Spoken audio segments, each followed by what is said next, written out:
रात के ठीक 1:47 पर रिद्धिक की आंख अचानक खुल गई।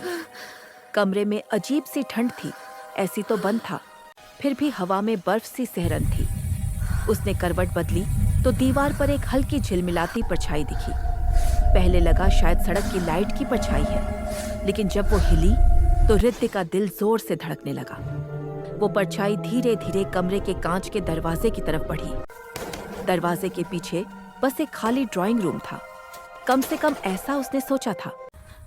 उसने डरते हुए चादर किनारे की ओर धीरे धीरे उठी, दरवाजे की तरफ गई। कांच के उस पार उसे कुछ लिखा हुआ दिखा, जैसे किसी ने उंगली से धुंध में लिखा हो, मत खोलो। रिद्धिक पीछे हट गई।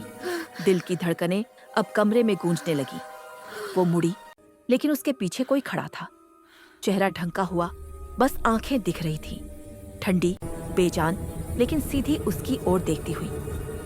तुम यहाँ कैसे आई? रिद्धिक चिल्लाई। वो शख्स बस मुस्कुराया और बोला, तुमने ही तो बुलाया था कल रात, जब तुमने आईने में मैं अकेली नहीं हूं कहा था। रिद्धिक का चेहरा सफेद पड़ गया। उसे याद आया, कल रात उसने हंसते हुए आईने में खुद से यही कहा था, मजाक में। उसने मुड़कर देखा, कांच का दरवाजा अब खुल चुका था। अंदर से ठंडी हवा नहीं, बल्कि फुसफुसाहटें निकल रही थीं। अब तो देर हो चुकी है। अगली सुबह पड़ोसी ने पुलिस को बुलाया। घर का दरवाजा अंदर से बंद था, लेकिन कांच का दरवाजा टूटा हुआ पड़ा था। अंदर किसी का नाम दीवार पर लिखा था, रिद्धिक। नहीं, अब मैं हूँ। क्या वो परछाई वाकई कोई और थी?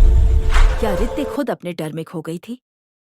कभी-कभी जो चीजें हम मजाक में बुलाते हैं, वो सच में आ जाती हैं।